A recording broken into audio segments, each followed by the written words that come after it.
안녕하세요. 운명을 스토리텔링하는 남자입니다.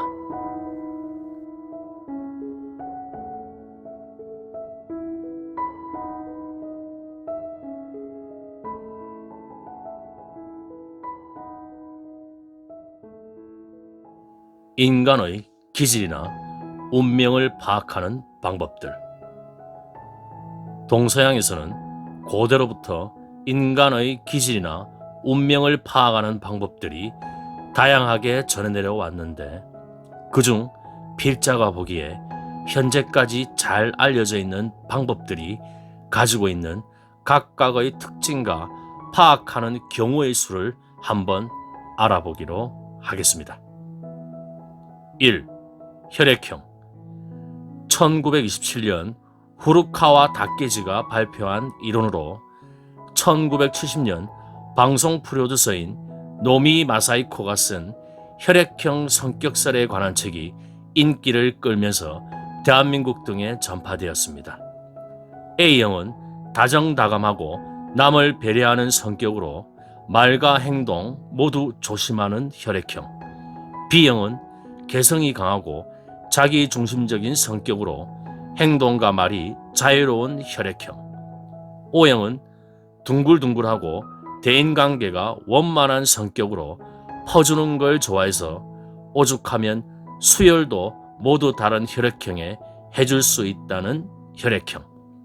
AB형은 남들을 크게 신경 쓰지 않는 성격으로 다중성격이라는 소리를 듣기도 하는 혈액형이라고 설명하고 있습니다. 하지만 사람을 오직 4가지로만 분류하여 성격의 장단점을 파악하는 것으로 수십만 가지로 분류하는 사주명리학과는 사실 비교 자체가 안 됩니다. 2. 오행체질. 음양오행에 근거해서 만들어진 이론으로 필자가 유튜브 방송에서 목의 기운이 강한 사주팔자의 성격부터 수의 기운이 지나친 사주팔자의 성격까지 총 10편으로 설명했었습니다. 혈액형으로 보는 성격 파악보다는 월등히 뛰어나지만 역시 사람을 오직 5가지로만 분류하여 장단점을 파악하는 것이기에 한계가 있습니다. 필자가 다음에 올릴 십천간별 사주팔자의 성격이 오행체질보다 더 구체적이며 이보다 더 구체적으로 자신을 알려면 사주명리학을 공부하는 것이 가장 좋습니다. 3. 별자리 성격.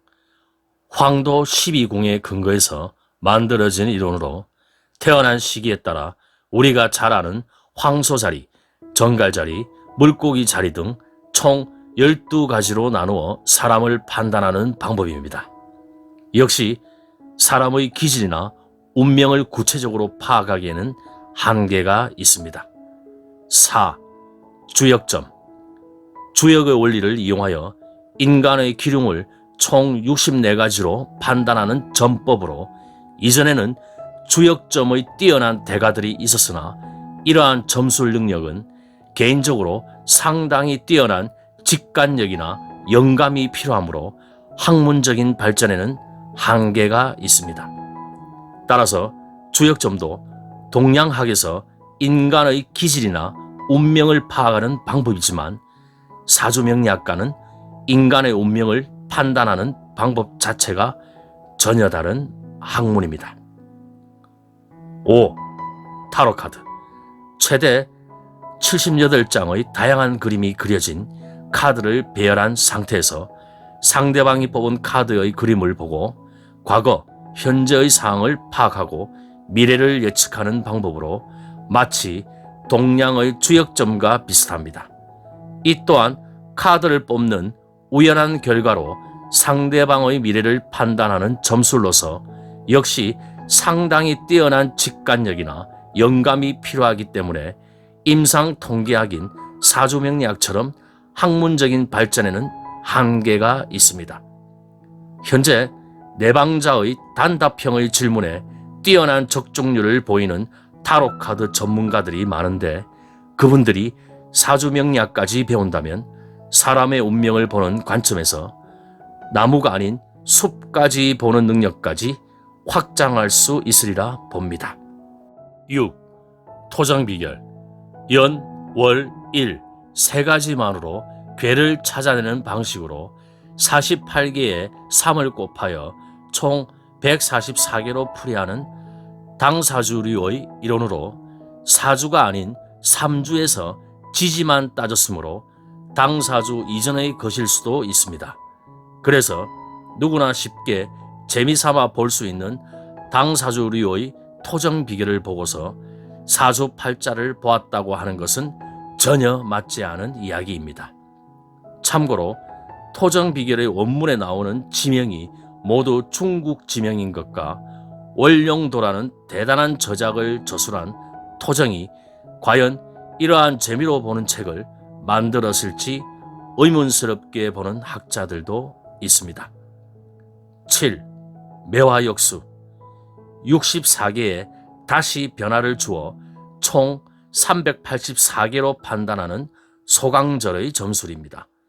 매화역수는 송나라의 유학자인 소강절이 매화나무에서 꽃이 떨어지는 것을 보고 운명을 예측하기 위해 만든 역수라 하여 매화역수로 불려집니다. 소강절은 주역은 상과 수로 귀결되며 상수학으로서 우주가 발생하고 자연이 이루어진다고 이야기하였습니다. 매화역수는 현재에도 계속 사용되고 있지만 도출되는 경우의 수는 역시 사주명리학에 미치지 못합니다. 8. 당사주. 연, 월, 일, 시 각각의 12지지를 통해 총 2736가지의 판단이 가능합니다. 이 자체만으로는 위에서 설명한 방법들의 경우의 수에 비하면 대단한 것이라 할 수 있겠습니다. 그렇지만 10천간을 빼고 지지만으로 판단하는 방법입니다. 이는 음양의 원리에 어긋난 것으로 지금의 사주명리학이란 학문과는 관계가 거의 없는 이론이자 당나라 시대에 쓰이던 방법입니다. 최근 당사주만으로 풀이하는 인터넷 사이트에서 마치 사주명리학 풀이처럼 이야기하는 것을 보았는데 역시 학술보다는 잡술로 쉽게 돈을 벌려는 현상이라 할 수 있겠습니다. 필자는 사주는 믿을 것이 못 된다는 말에는 이러한 당사주가 크게 한몫을 하고 있다고 생각합니다. 9. 사주명리학.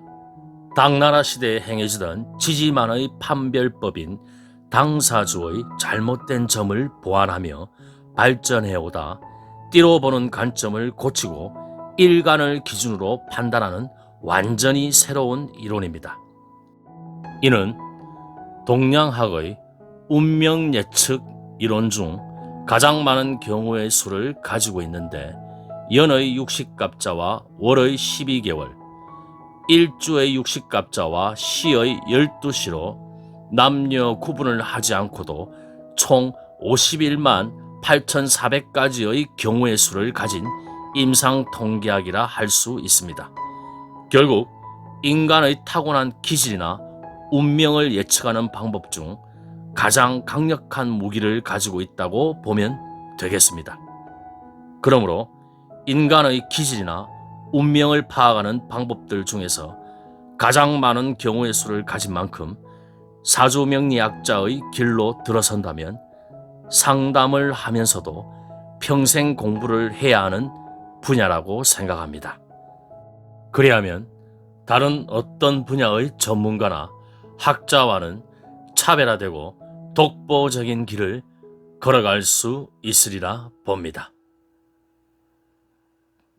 자신의 운명을 스토리텔링하는 그날까지. 감사합니다.